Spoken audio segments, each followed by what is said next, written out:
भाई एक ही मांग है शुरू से लेके अब तक, धर्मेंद्र प्रधान इस्तीफा दो। और क्यों दो? एजुकेशन सिस्टम बदलना हमें। इंसाफ करने के लिए क्या कहना है, जो ये सभी इकट्ठे हुए हैं ये कामयाबी दो इनको, इनका काम करो, सफल करो। जो युवा जो बच्चे अपने फ्यूचर के लिए मेहनत कर रहे हैं ना, वो रात रात भर जागते भी हैं, वो सड़कों पर भी बैठेंगे, लेकिन इस सरकार को कोई फर्क नहीं पड़ेगा। सिंहासन हिलाने के लिए क्रांति जरूरी, सियासत में बदलाव की बयार जरूरी। जी हाँ, तभी तो तकरीबन 4 बज रहे हैं और हम उपस्थित हैं जंतर मंतर, जो प्रधानमंत्री आवास, गृह मंत्री आवास, राष्ट्रपति भवन और संसद भवन से तकरीबन 1 से 2 किलोमीटर की दूरी पर है। और यहाँ पर तकरीबन लाखों की भीड़ रात के 4 बजे उपस्थित है। आप देख सकते हैं ये नज़ारा। आखिर ये क्यों उपस्थित है? इनकी सिर्फ एक मांग है, धर्मेंद्र प्रधान इस्तीफा दें। वो भी क्यों? उन छात्रों के लिए जो इस सत्ता से, इनकी व्यवस्था से हार मानकर आत्महत्या कर ली, और उन छात्रों के लिए जो भविष्य में अपना कैरियर बना सके, और उन परिवारों के लिए जो इन छात्रों के बल पर अपना पेट पालन कर सके। आखिर आइए कुछ लोगों से जानते हैं कि आखिर उनकी क्या मांग है, और सुबह जो होने वाला है मार्च, उसको लेकर इनकी क्या तैयारी है। क्योंकि आपको बता दें, पुलिस ने परमिशन नहीं दिया है संसद मार्च को, और धारा 163 लागू कर दिया है। इसकी मतलब है कि तकरीबन 5 से ज़्यादा लोग कहीं इकट्ठा होते हैं तो पुलिस उनको गिरफ्तार कर सकती है। ऐसे में ये छात्र अपनी मांग संसद मार्च तक कैसे पहुंचाएंगे, ये इन्हीं से जानने की कोशिश करते हैं। कहाँ से आए हैं आप? सर, मैं यूपी के एक जिले बुलंदशहर से ताल्लुक़ रखता हूं, और अभी मैं रिसेंटली दिल्ली यहाँ पर आया हुआ हूँ इस प्रोटेस्ट को ज्वाइन करने के लिए। तकरीबन 4 बज रहे हैं, 4 बजे 4 साढ़े 4 बज रहे हैं। ऐसे वक्त में लोग सो रहे हैं, जी जी। सरकारें सो रही हैं, पुलिस प्रशासन भी कुछ सो रहे हैं, कुछ आपकी व्यवस्था में लगे। तो आपकी क्या मांग है, क्यों? देखिए, हमारी मांग ये है कि इस देश के अंदर जो अय्याशी कर रहे हैं, जिनके पास पावर है, वही आराम से सो रहे हैं, और जो युवा जो बच्चे अपने फ्यूचर के लिए मेहनत कर रहे हैं ना, वो रात रात भर जागते भी हैं, वो सड़कों पर भी बैठेंगे, लेकिन इस सरकार को कोई फर्क नहीं पड़ेगा। भाई एक ही मांग है शुरू से लेके अब तक, धर्मेंद्र प्रधान इस्तीफा दो। और क्यों दो? एजुकेशन सिस्टम बदलना हमें, बस। आपको लगता है कि धर्मेंद्र प्रधान के इस्तीफे से एजुकेशन सिस्टम में बदलाव आएगा? बिल्कुल नहीं। तो फिर हमें ये तो भी शुरुआत है, एक इस्तीफे के बाद हमें और भी इस्तीफा चाहिए। ये देख रहे हैं रात के 3 बज रहे हैं और ये पुलिस बैरिकेडिंग अभी से लगाना शुरू कर दी है। हालांकि आपको बता दें कि पुलिस ने कल के संसद मार्च को, यानी 20 मार्च के जो संसद मार्च होने वाला था, उस पर रोक लगा दी है और यहाँ से जाने से इनकार किया है। हालांकि ये जा पाएंगे संसद मार्ग या नहीं, ये तो कल ही पता चलेगा।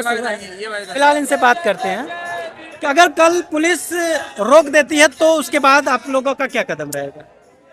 देखो, हम तो शुरू से यही चाहते हैं शांतिपूर्वक इस्तीफा हो जाए। हम नहीं चाहते कोई भी किसी प्रकार का हिंसा हो, कुछ हो। लेकिन आप देख ही रहे हो सुबह से दिल्ली पुलिस ने क्या काम कर रखा है। हम नहीं चाहते वैसा कुछ हो।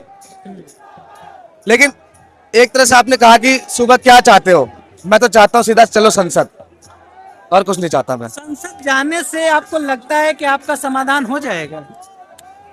एक तरह से नहीं भी होगा तो, लेकिन बात रखने का मौका तो मिलेगा।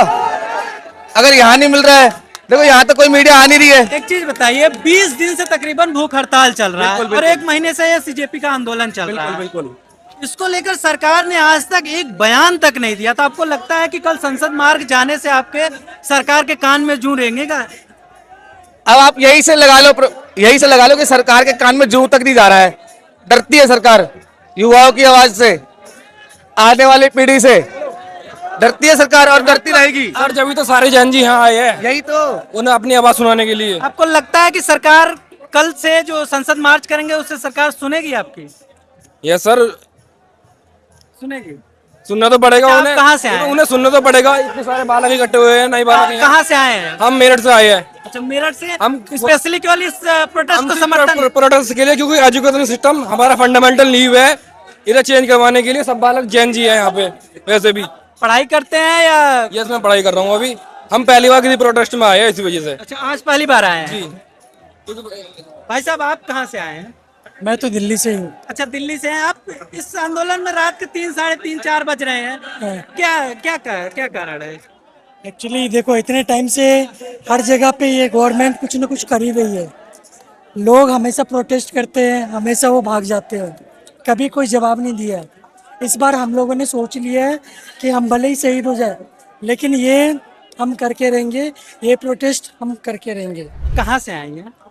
हम जहांगीरपुरी से आए हैं। कहाँ से? जहांगीरपुरी से। जहांगीरपुरी से। आप इतनी रात को 3:30 बजे, तकरीबन 3 बज रहे हैं, इतनी रात को इस प्रोटेस्ट में आकर क्या संदेश से क्या देना चाहती है सरकार को? ये जो हमारे देश में आजकल हो रहा है कि आजकल लोग लोगों से डरने लगे हैं। अगर जितने भी पढ़े लिखे इंसान हैं, अगर उनको अनपढ़ बनाया जा रहा है, और अनपढ़ इंसान तो देश चला रहा है, तो उसके लिए हम आए कि उस अनपढ़ इंसान को हटाया जाए और पढ़े लिखों को बिठाया जाए। आपकी फैमिली है या आप अभी नहीं। बच्चे हैं आपके? मेरे बच्चे हैं अच्छा, उनके भविष्य के लिए आप जी। मेरी खुद की मर्जी कि मैं अपने बच्चों को डॉक्टर बनाऊं, और अगर हमारे पास इतना पैसा ना हुआ, और जैसे जिस तरह के पेपर लीक हो गए हैं ये, और उन लोगों ने पैसा भर के पेपर लीक करके उनको आगे बढ़ा दिया, अनपढ़ तो डॉक्टर बनेंगे, और हम अपने बच्चों के भविष्य के लिए उनको पढ़ा लिखा के डॉक्टर बनाना चाहते हैं, वो अनपढ़ रह जाएंगे, वो डॉक्टर भी नहीं बन पाएंगे। ऐसे किस तरीके से चलेगा तो देश? आंटी, आप इस एज में यहाँ पर आई हैं, क्या कहना चाहेंगी सरकार को? क्या बोलना चाहेंगी सरकार से? क्या कहना चाह रहा है, जो ये चीज़ के लिए, ये इंसाफ करने के लिए क्या कह रहा है, जो ये सभी इकट्ठे हुए हैं, ये कामयाबी दो इनको, इनका काम करो, सफल करो, इसके लिए आए हैं। यहाँ पे सब हैं, सब अपने अपने बच्चों को छोड़ के आए हैं। इतनी रात को, इतने एज में आप आई हैं यहाँ पर, मतलब आपको कितनी तकलीफ हो रही है मैं जानता हूँ। तो आप सरकार से क्या उम्मीद करनी है? सरकार इसके लिए क्या करे? पब्लिक हो रही परेशान, हम भी हो जाएंगे तो कोई वो थोड़ी है, कोई इनके लिए क्या बात है। कोई बच्चों के भविष्य के लिए आप आए हैं। हम सबके लिए, तुम्हारे लिए आए हैं, सबके लिए बात करने के लिए। तो देखा है आपने, सफल हो, सबको कामयाबी मिले। माता जी का बस एक ही कहना है कि ये बच्चे सफल हैं। लेकिन सरकार कब सुनेगी ये शायद पता नहीं है, मुझे भी नहीं पता है सरकार कब सुनेगी। हालांकि 20 दिन से आंदोलन हो रहा है, भूख हड़ताल हो रहा है, सरकार ने अभी तक एक ऑफिशियल बयान तक नहीं दिया है इस मुद्दे पर। हालांकि कल सुबह जब मार्च होगा, उसके बाद सरकार क्या फैसला लेगी ये तो आने वाला वक्त ही बताएगा। कुर्सी की दौड़ में जो भूल गए हैं वतन को, उन नेताओं को जगाने के लिए इंकलाब जरूरी है। जी हाँ, ये आप देख रहे हैं, ये एक तरीके का इंकलाब है, युवाओं का इंकलाब है। ये कितना सफल होगा ये आने वाला वक्त बताएगा। और सुबह जो 20 तारीख को मार्च होगा, वो कितना सफल होगा, कितना सरकार के कानों तक पहुंचेगा, ये तो समय बताएगा। फिलहाल आप देखते रहिए संगम वॉइस। धन्यवाद।